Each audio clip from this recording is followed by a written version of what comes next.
Hi.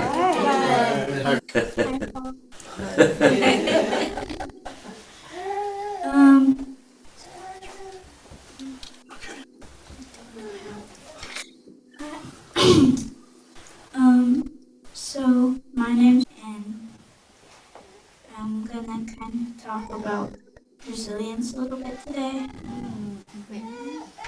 Um, so,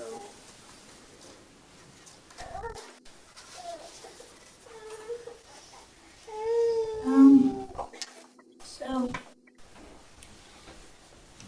first, I think I'm gonna talk about the fire. So, The CZU fire. yeah. Yeah. Um, 4. Good. Wow. Yep. So first, my grandparents got the call that there was a fire, and so then my dad's phone was off, so she called my mom that she was in town, and then I don't. And then they came by the house, your mom came by the Yeah. house, and then we all evacuated. Mhm. All right. And then what happened after the house burned down?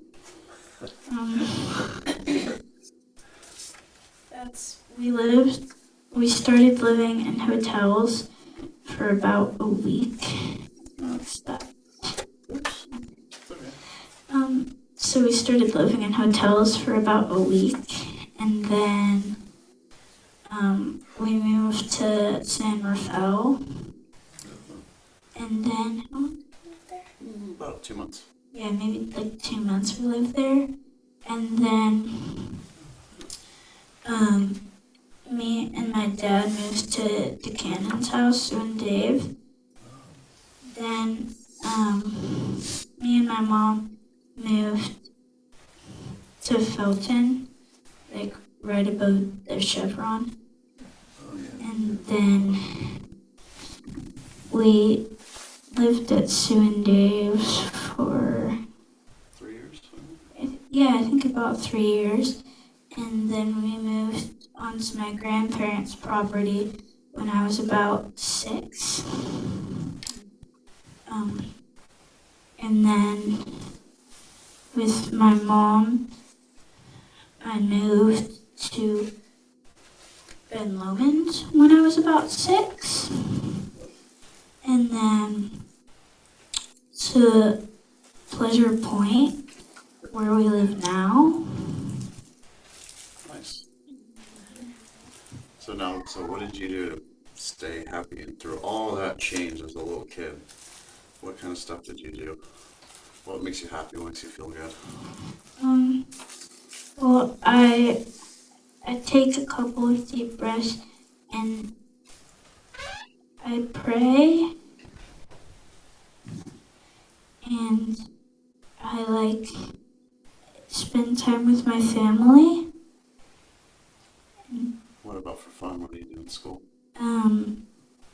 I like reading, and I do softball and singing. You start taking singing lessons, right? Yeah, and spend time with your friends. Spending more time with my friends, and just spending more time with the people that I care about. And church and CFO help me a lot too. How do you feel when that's it? It's fun. I like being with my friends. Do you wish it was 52 weeks a year? Yes, I may or may not have said that. What else do you want to share with the people? I don't know. You don't know? Maybe what? Do you want to say something? I just wanted to talk a little bit about how when bad things happen, we can still be happy, right?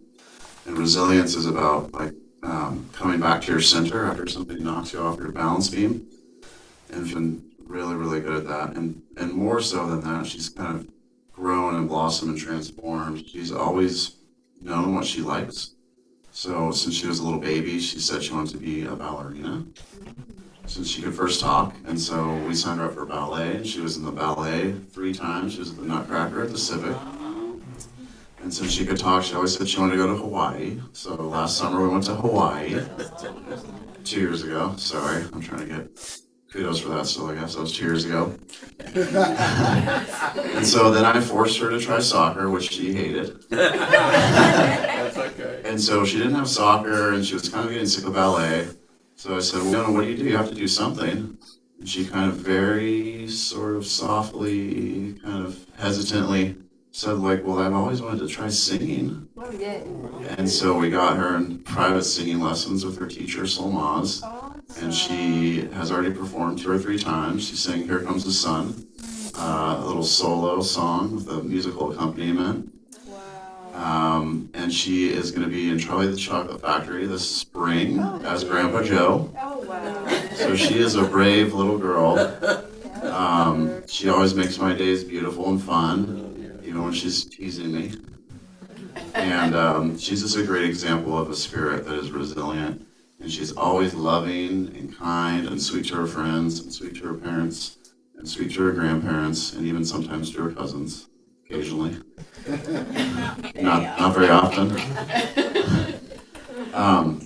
So my favorite story was after the fire. We were at Sue and Dave's. I don't know if you guys know where they have this little like cabin On Carter. on Carter. Yeah, it's attached to their house. And so we had like a little, well, it was a huge TV, but a huge TV and a little like love seat. And I was just sitting there kind of spacing out by myself. Anna was in her room. I was watching baseball and crying on the inside like usual because the Giants are terrible. Wandered out of her room and said, Dad, there's something you don't know about me. No. I didn't say anything. I just looked right at her and said, I never give up. That's our talk, so you guys don't ever have to go up either. And thank you guys so much for loving us and for being here, for being an example of being of service and being faithful and caring about your family and caring about God. It's a huge rock for our life is Washington Church and CFO. So we love you all and thank you for loving us. Can I tell a story? Yeah, there you go. So, when Eleanor really wanted to be baptized at CFO, Oh, yeah. and they figured out she could do it in the stream, but I think it was Maddie led Eleanor to the pool in the stream, and they sat up on a fallen log, and they just were kind of like radiant angels while Eleanor was getting baptized. And it was just such a luminous thing. And then got baptized in the lake, I think, a little bit later. It was so spiritually meaningful to me with these beautiful girls sitting up on that log. And I don't know, just bringing the Spirit of God down. So I thank you guys so much for that. Thanks, Nancy. And I have pictures of it. But it was Anything else you want to say? Yeah, oh yeah, you want to share your verse? She picked out a verse she wants to share. So I have a Bible. Oh, you turned it off. Oh, I turned it off? No, it's okay. Nancy overpowered it with her natural charms. So I have a Bible verse. If you want to flip to the page, you can. If you want, you don't have to. So it's, Proverbs 3 and verse 3 and 4. And Yeah, just read it out. it says, let love and faithfulness never leave you. Bind them around your neck.